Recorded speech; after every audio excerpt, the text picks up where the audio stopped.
अमन और इंसाफ मोर्चा ने विभिन्न क्षेत्रों खासकर हिमाचल प्रदेश, उत्तर प्रदेश, मध्य प्रदेश और महाराष्ट्र में अल्पसंख्यकों के प्रति जारी क्रूरता के खिलाफ मराठी पत्रकार संघ में एक प्रेस कॉन्फ्रेंस की। हाल के वर्षों में आर्थिक रूप से वंचित समूहों, अल्पसंख्यकों और दलितों को निशाना बनाने वाली घटनाओं में काफी वृद्धि हुई है। ये कार्य न केवल हमारे संवैधानिक सिद्धांतों का उल्लंघन करते हैं, बल्कि आर्थिक असमानताओं को भी बढ़ाते हैं। सामाजिक प्रभावों का आकलन करने से आश्रय के समूहों और न्याय प्रणाली पर हिंसा और प्रणालीगत भेदभाव के गहरे प्रभावों का पता चलता है। और हिमाचल प्रदेश में हाँ कांग्रेस की सरकार है, वहाँ पे इस तरह के कामें हुए हैं। डिटेल में ना जाते हुए, एक एक कांड में नहीं जाते हुए, मैं बस मोटी अंदाजे में कहूँगी कि इलेक्शन के दरमियान प्रचार कैसे रहा, थोड़ा सा याद कीजिए। एक दो अलग अलग राह में प्रचार चला रहा। एक राह का जो प्रचार था, जो सत्ताधारी पक्ष का था, वो तो बस बहुत ही एक ही लक्ष्य पे दुश्मनी ठहराने का, नफरत भराने का एक वो था। तो हम आज भी मांग कर रहे हैं कि वो जो भाषण हुए, वो जो भाषण हुआ, बांसवाड़ा में हो या उसके बाद में हो, महाराष्ट्र में हो, नवनीत राणा का हो या किसी का भी हो, उसके खिलाफ कानूनी कार्रवाई होनी चाहिए और होनी चाहिए। ये बात को हम भूलने वाले नहीं हैं। जो इलेक्शन के दरमियान नफरत भरे भाषण दिए गए, उसके खिलाफ कानूनी कार्रवाई होनी चाहिए। साथ साथ मुझे लगता है कि देश के आवाम जनता ने जिस तरह ये इलेक्शन में, ये चुनाव में भागीदारी की, उसकी वजह से बेरोजगारी, संविधान और बाकी विषय उभर के आए और विपक्ष को भी मार्च महीने के बाद एक जोर और एक मजबूती मिली। पहले भी विपक्ष बोल रहा था, मगर इतने मजबूती से नहीं बोल पा रहा था जैसे बाद में बोलने लगा। तो ये बेरोजगारी के बारे में बातें उठी, किसानों के मामले में बात उठी, संविधान के बारे में बात उठी। अगर दो विषय पे बात उस दरमियान भी नहीं उठी विपक्ष की तरफ से, वो थी महिलाओं के खिलाफ हिंसा के बारे में और दूसरी था अल्पसंख्यक और दलित के खिलाफ हिंसा के बारे में। मोहब्बत की दुकान की बात हुई, मगर जो लक्षित हिंसा होती है उसके ऊपर सरासर बातें इलेक्शन के दरमियान नहीं हुई। और समझदारी से लोगों ने कुछ कहा नहीं, क्योंकि उनको लगा कि जब एक शैतान सवार है तो शायद ये बातें न करना मुनासिब है। मगर आज जब 235 बोलो या 223 बोलो, जो भी विपक्ष की संख्या है सांसद, एक मजबूत विपक्ष है। सत्ताधारी पक्ष से मैं ज्यादा अपेक्षा इसलिए नहीं रखती हूँ क्योंकि उनकी मानसिकता और उनकी विचारधारा ही नफरत पे की। मगर अगर विपक्ष को थोड़ा भी संविधान में विश्वास है, वो जनता आवाम का कदर करना है, जिन्होंने उनको बहुत खुल के दिल में वो वोट दिया है, तो उनको बोलना भी पड़ेगा और इस मुद्दे पे भी संघर्ष करना पड़ेगा। मुझे लगता है ये आवाज़ हमें उठानी पड़ेगी और जोर से उठानी पड़ेगी कि जो कठिन विषय हैं, जो समाज के लिए पेचीदे विषय हैं, उस पर भी विपक्ष से बुलवाना पड़ेगा हमको, चाहे वो महाराष्ट्र में हो, नयानगर में हो, नासिक में हो या कहीं पे भी इस तरह के हादसे होते हैं। उसको लेकर खत्म करने से पहले मैं बस इतना कहूँगी कि 1 जुलाई से 3 नए कानून लागू होने वाले हैं और ये नए कानून खतरनाक है। खतरनाक इसलिए है क्योंकि बहुत सारी चीज़ जैसे विरोध और प्रतिरोध, बोलने की आज़ादी, सबके खिलाफ पाबंदियाँ इस तरह लगाई गई है कि उनके दायरे अलग अलग अपराध में जोड़कर पुलिस और सरकार कार्रवाई कर सकती है। तो ये सब चीज़ों पे हम ध्यान दें। एक तरफ गरीबों के घर उजाड़ना, अगरचे तुम्हारी निगाहों में उनसे जुर्म सरजद हुए, जुर्म वाक़ हुए, गुनाह हुए उनसे, लेकिन ये कहाँ का इंसाफ और कहाँ की रीत है और कौन सा कानून है कि किसी के घर को उजाड़ देना, बेघर कर देना लोगों को। तो तकरीबन पूरे मुल्क के हालात यही हैं और रोज़ाना अखबारात की हेडिंग्स ये पुकार करके चीख करके कह रही हैं कि पूरी तरीके से मुल्क बदअमनी का शिकार है, तराह तराह हो रही है, लेकिन इस पर बजाय इसके कि हमारे मुल्क के हुक्मरान तबके की जानिब से, ख़ासतौर पर मोदी जी की जानिब से कोई फिक्रमंदी का इजहार किया जाए।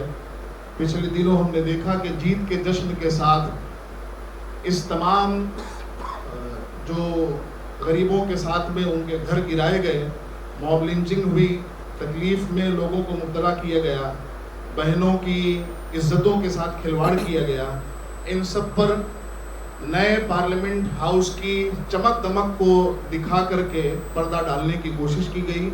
ये हमारे लिए अफसोसनाक है। ठीक है, पूरे मुल्क को नए पार्लियामेंट हाउस की इस शानदार इमारत की मुबारकबादी, और आपकी हुकूमत के लिए भी मुबारकबादी कि आप तीसरी मरतबा आ गए हैं, लेकिन हुकूमत की कुर्सी और ख़ास तौर पर वो चेयर जो पार्लियामेंट हाउस में मोहतरम बिरला साहब को मिली हुई हैं, कल जैसे ही उनको चेयर पर लाया गया तो उनके अल्फाज सुनकर के नहायत अफसोस हुआ कि उन्होंने सीधे सीधे चैलेंज दिया तमाम पार्लियामेंटर्स को कि मैं कतई बर्दाश्त नहीं करूंगा, जो जहन मेरा पहले था वही आज भी है, और मुझे आप लोग मजबूर न करना कि मैं आपको आपकी किसी गलती की वजह से पार्लियामेंट के बाहर करूं, अगले 5 साल तक मुझे इस बात के लिए मजबूर न करना। ये अच्छे अल्फाज नहीं थे किसी हुक्मरान की जानिब से, और ख़ास तौर पर एक ऐसी चेयर की जानिब से जिसे न सिर्फ एक पार्लियामेंट को संभालना है बल्कि पूरे मुल्क की वो आवाज़ है, आशा है पूरे मुल्क की। इस पत्रकार परिषद में मुझे बुलाने के लिए बहुत बहुत धन्यवाद। और मैं शुरू में ही एक बात की जिक्र करता हूँ, पर्टिकुलरली मुस्लिम समुदायों ने पिछले 8-10 सालों में जो संयम बरता, उस संयम की वजह से आज जो चुनाव के नतीजे हमारे सामने आए हैं वो आए हैं। उनके ये संयम के लिए मैं उनकी बहुत सराहना करता हूं। और दूसरी बात, इस चुनाव में मुस्लिम कम्युनिटी और उनके नुमाइंदों ने जिस तरह से काम किया, निस्वार्थ भाव से काम किया, जिसमें हमारे शाकिर भाई भी थे, उनकी भी मैं बहुत तारीफ करता हूं। देखिए, जब मैं माइनॉरिटी बोलता हूं तो माइनॉरिटी में मैं मुस्लिम, क्रिश्चियन, सिख, आदिवासी और दलित, इन सब का अंतर्भाव करता हूं। ये इसलिए बता रहा हूं कि मैं अगर अल्पसंख्यक बोला या माइनॉरिटी बोला तो सिर्फ मैं माइनॉरिटी के लिए बात नहीं कर रहा हूं, मैं समाज के सभी तबकों के लिए बात कर रहा हूं। ये बीजेपी सरकार ने माइनॉरिटी के प्रति पक्षपाती और विभाजनकारी नीति से माइनॉरिटी के मन में एक भय की भावना निर्माण की है, और सरकार के टीकाकारों के मन में भी एक भय की भावना निर्माण करती है। ये जो संघ और बीजेपी की सरकार है,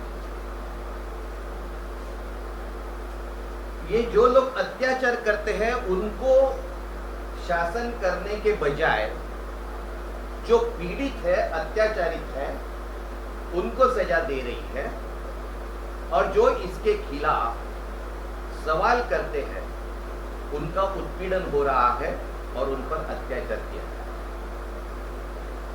मैं ये समझता हूं कि माइनॉरिटी के कम से कम 4 हक होने चाहिए। अभी डॉक्टर साहब बोल रहे थे, मैं उनका खास तौर पर शुक्रगुजार हूँ कि उन्होंने मुसलमानों के ताल्लुक से अपनी फिक्रमंदी का इजहार किया। हम लोग तो बहुत मायूस हैं, इतना सब हो रहा है, इस सब तक आवाज़ें उठनी चाहिए हमारे देश के लोगों की, उस सब तक उठनी नहीं है। लेकिन डॉक्टर साहब जैसे लोगों की बातों से हमें बहुत ज़्यादा सुकून मिला है कि ऐसे लोग हैं कि इंसानियत जिंदा है हमारे देश में। अभी हमारे देश में, अभी हमारी पार्लियामेंट में इमरजेंसी का जिक्र हुआ बहुत ज़्यादा, बहुत से मौजूदा रिश्तों को पास किया गया, 2 मिनट के लिए लोग खामोश भी खड़े रहे, बहुत गलत काम हुआ था।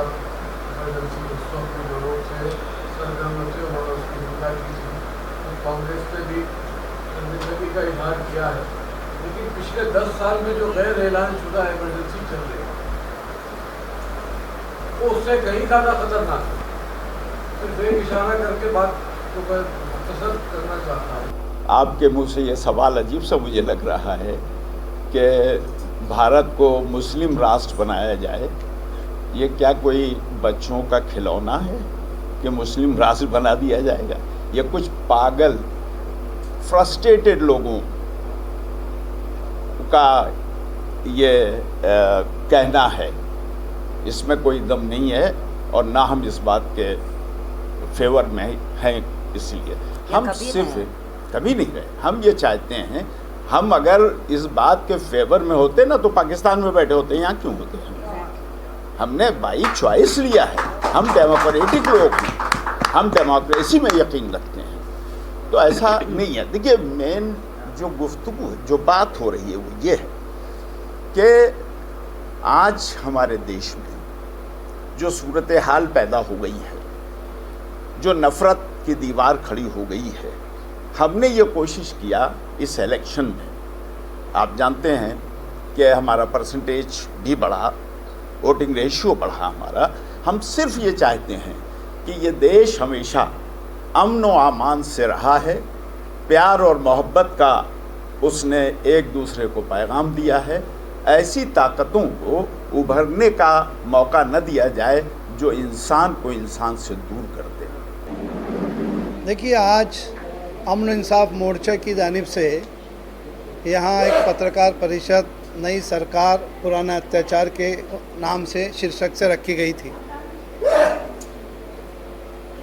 हम सब जानते हैं कि ये नई सरकार को स्थापित हुए कुछ ही दिन हुए हैं और जो पिछले 3 दिन संसद में गुजरे हैं उसका अगर हम उस पर विचार करें तो ये 3 दिन 1952 से लेके तो 1924 तक जो संसद चली उसमें ये तीनों दिन बहुत ही ऐतिहासिक दिन हैं। इसमें ऐसी घटनाएं घड़ी जो इससे पहले 72 साल में कभी नहीं घड़ी।